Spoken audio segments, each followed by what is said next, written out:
అనగనగా శ్రీనివాసపురం అనే ఊళ్ళో రంగయ్య రత్తమ్మ అనే ఇద్దరు దంపతులుంటారు. వాళ్లకు రవి అనే 13 ఏళ్ల కొడుకుంటాడు. అయితే రంగయ్య రత్తమ్మకు ఎంత చిన్న విషయం మీదైనా ఏకాభిప్రాయం కుదిరేది కాదు. వాళ్ళెప్పుడూ పోట్లాడుకుంటూ ఉండేవారు. ఒకరోజు పొద్దుపోయి ఇంటికొచ్చిన రంగయ్య తనతో పాటు ఒక చీర తీసుకువచ్చి రత్తమ్మకిస్తూ, ఇదిగో రతమా, చూడు నీకోసం ఏం తెచ్చానో. ఏటీ సీరా? నాకున్నదేగా. ఏదో నేను సీర ముఖం ఎరగనట్టు నాకేదో కొత్తగా తెచ్చినట్టు మాట్లాడుతున్నా. అయినా నువ్వు తెచ్చిన సీర నాకేటి నచ్చలేదు. అసలు నీలాడిదానికి తేవడమే గొప్ప అనుకుంటే మళ్ళీ నీకు నచ్చడం నచ్చకపోవడమనా? ఎవరిదేమన్నాడేటి నిన్ను? నేనడిగానా? అనవసరంగా తెచ్చి ఎక్కువ మాట్లాడతావేటి? అది గదిగో అదే మరి. ఈ ఇంటికి వచ్చిన మొగుడికి అన్నం పెట్టేది దిక్కులేదు కాని ఈ మాటలకేం తక్కువ లేదు. అయినా తప్పున అదే, నీలాడిదాన్ని చేసుకున్నాను కదా, ఆ కర్మ అనుభవించాల్సిందే. కాదు కర్మ నాది. ఇలా వాళ్లు ప్రతి చిన్న విషయానికి కొట్టుకునేవారు. అయితే వాళ్ల కీచులాటలు చూసి వాళ్లబ్బాయి రవి రోజూ ఎంతో బాధపడుతూ వారు గొడవ మొదలుపెట్టగానే దూరంగా వెళ్ళిపోయేవాడు.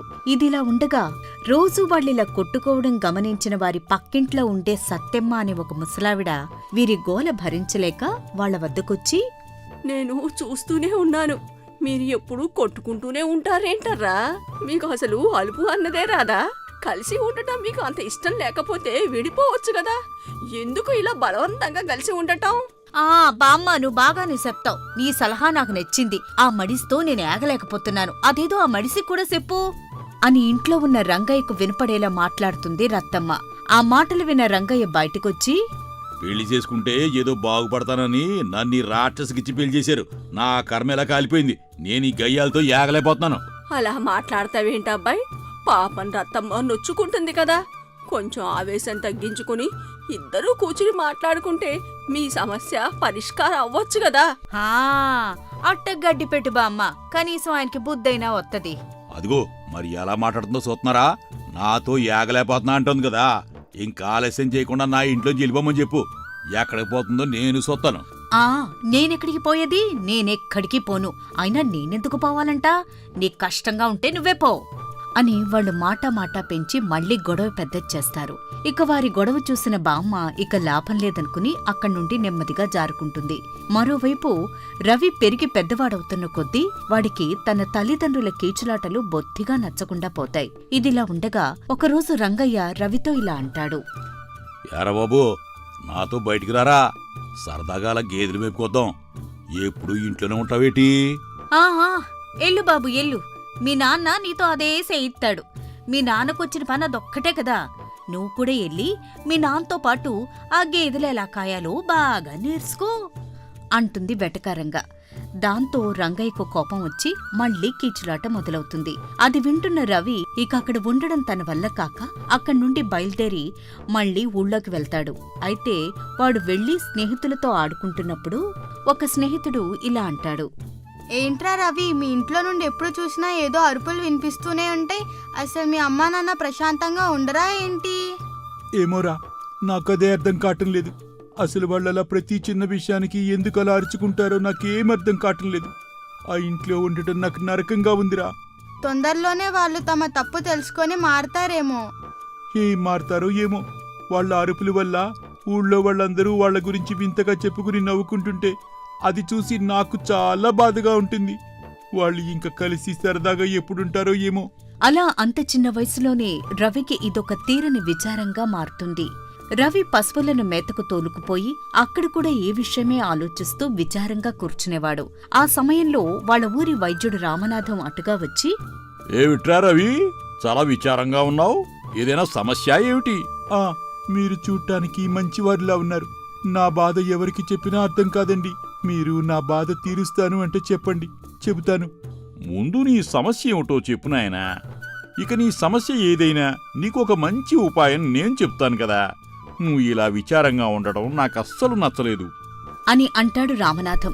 దాంతో రవి తన తల్లిదండ్రుల గొడవల గురించి వివరంగా అతనికి చెప్తాడు. వాళ్ళు అలా కొట్టుకున్నంతకాలం నాకీ విచారం పోదండి.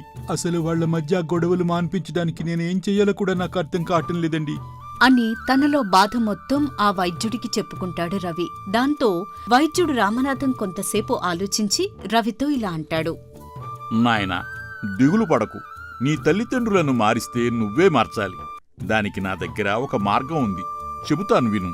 మీరు నిజంగా మా ఇంట్లో మా అమ్మా నాన్నల చేత గొడవలు మాన్పించగలిగితే అంతకంటే నాకు ఇంక వేరే సంతోషమేమీ ఉండదండి. నేను ఏం చేయాలో చెప్పండి, మీరు చెప్పినట్టే చేస్తాను. సరే అయితే నేను చెప్పేది జాగ్రత్తగా విను. అంటూ రవికి చెవిలో రహస్యంగా ఏదో చెప్పి ఇంటికి వెళ్ళిపోతాడు రామనాథం. ఇక ఆ సాయంత్రం పశువులను తోలుకుని ఇంటికి వస్తూనే రవి తల్లితో ఇలా అంటాడు. అమ్మా, నా చొక్కా ఉతికి ఆరేయమని పొద్దున్న నీకు చెప్పాను కదా, ఇంకా ఈ చొక్కా ఇక్కడే ఉందేంటి? అసలు నీకు ఇంత మతిమరిపోతే ఎలాగమ్మా? నీకు కొడుకున్న సంగతి కూడా జ్ఞాపకం ఉన్నట్లేదు అని చాలా ఆవేశంగా తన తల్లితో అంటాడు. ఎప్పుడూ లేనిది రవి మొదటిసారి ఇలా వింతగా ప్రవర్తించేసరికి తల్లి ఆశ్చర్యపోయి, అదేట్రా అట్టా మాట్లాడతావు? అసలు నీ సొక్కా ఉతికారేమని నువ్వు నాకెప్పుడు చెప్పావు? అవునులే, నీకు నేనెందుకు గుర్తుంటాను?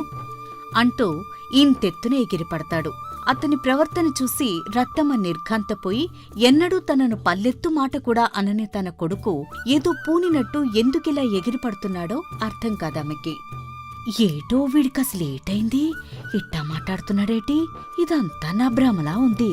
పైగా ఆడన్న మాట అబద్ధం, ఆడు సొక్క ఉతకమనలేదు. ఆళ్ళు ఈ మార్పుకి కారణమేటై ఉంటుంది అని తన మనసులో అనుకుని ఆమె సరుకులు తీసుకురావడానికి సంతకు వెళుతుంది.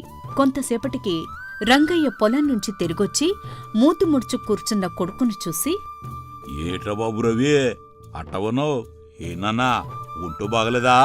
ఒంట్లో బాగలేకే, అంతా బాగానే ఉంది.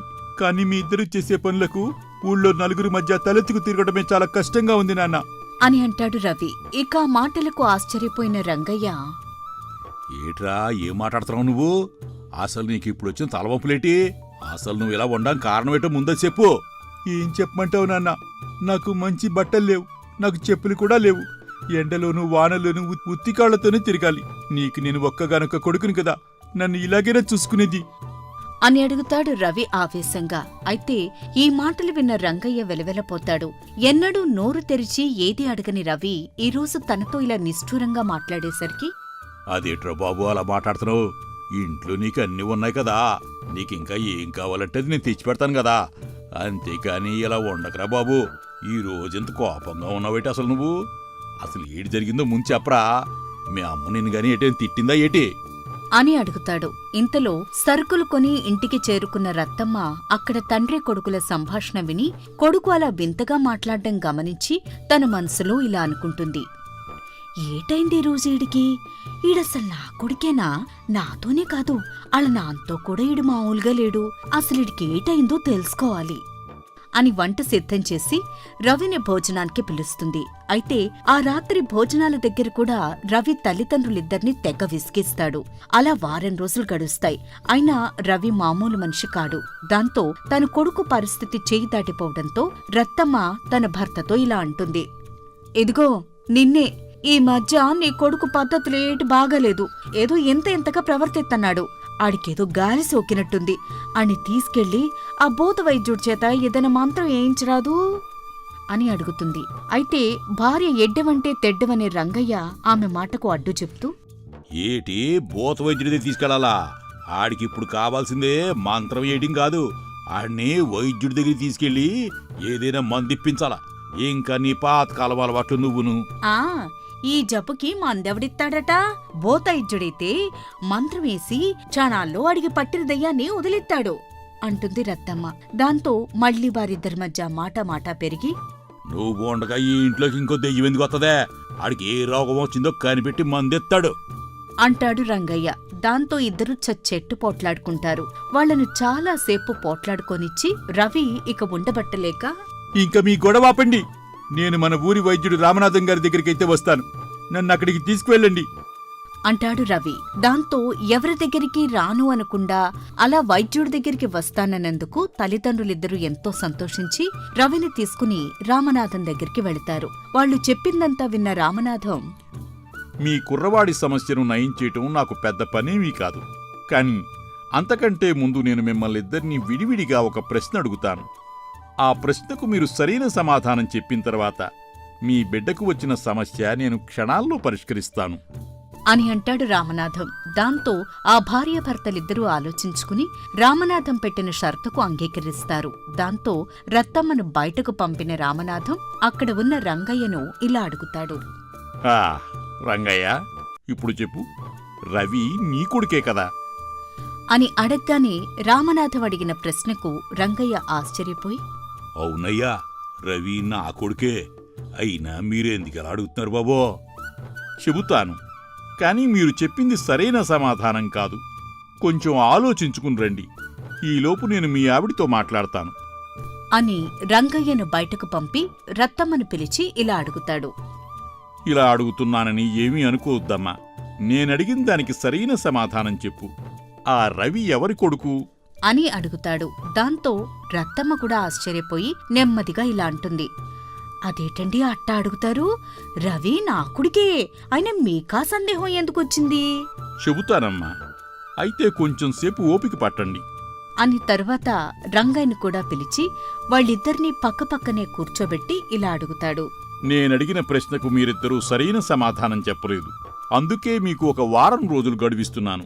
మీరు ఇద్దరూ కలిసి బాగా ఆలోచించుకుని సరైన సమాధానంతో వచ్చి నన్ను కలవండి. అప్పుడు నేను మీ అబ్బాయికి చికిత్స ప్రారంభిస్తాను అని చెప్పడంతో విస్తుపోయిన రంగయ్య రత్తమ్మలు రవిని తీసుకుని అక్కడ్నుండి వచ్చేస్తారు. సరిగ్గా వారం గడుస్తుంది. మళ్ళీ వారిద్దరూ రవిని తీసుకుని రామనాథం దగ్గరికి వస్తారు. అయితే వారిని మళ్ళీ అదే ప్రశ్న వేస్తాడు రామనాథం. ఈసారి రంగయ్య తెలివిగా చెబుతున్నాననుకుని, ఆడా అండే, ఆడు నా భార్య కొడుకండే. ఎందుకంటే నా దగ్గర ఏరే సమాధానం ఏట్లేదండి. అవునయ్యా, ఆడు నా కొడుకేనండి. మీరెన్నిసార్లు అడిగినా ఇదే సమాధానం చెప్తాను. ఎందుకంటే ఇదే సరి అయిన సమాధానం కాబట్టి అని అంటారిద్దరు. దాంతో ఈసారి కూడా రామనాథం ఒక చిరునవ్వు నవ్వి, ఈసారి కూడా మీరిద్దరూ సరైన సమాధానం చెప్పలేదు.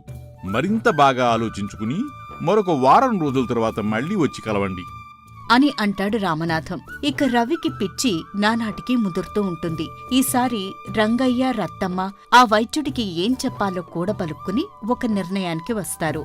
వారం గడవగానే వాళ్ళిద్దరూ మళ్లీ రామనాథం దగ్గరకొచ్చి, బాబో, ఈసారి మేమిద్దరం బాగా కలిసి ఆలోచించుకుని వచ్చేవండి. రవి మా ఇద్దరి బిడ్డ. అవునయ్యా, రవి మా ఇద్దరి బిడ్డ అని ఆయన ప్రశ్నకిద్దరూ కలిసి ఒకే సమాధానం చెప్తారు. దాంతో రామనాథం మనస్ఫూర్తిగా నవ్వుకుని, అవునర్రా, ఈసారి మీరు సరైన సమాధానం చెప్పారు.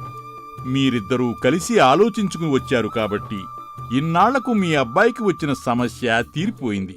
ఇక ఇంతకాలం మీ భార్యాభర్తలిద్దరూ ఒకరితో ఒకరు సంప్రదించుకోకుండా ప్రతి చిన్న విషయానికి ఒకరు ఉత్తరం ఒకరు దక్షిణం వైపు లాగుతూ జీవితమంతా పోట్లాడుతూనే ఉన్నారు.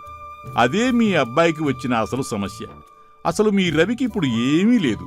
వాడు నా సలహా మీదనే మీ ఇద్దరికీ బుద్ధి చెప్పడానికి ఇలా నాటకం ఆడాడు. ఇక నుండైనా మీ మధ్య గొడవలు మాని ఒకరి సంగతి ఒకరు ఆలోచిస్తూ సుఖంగా ఉండండి. అప్పుడు మీ అబ్బాయి రవి కూడా చాలా సంతోషంగా ఉంటాడు.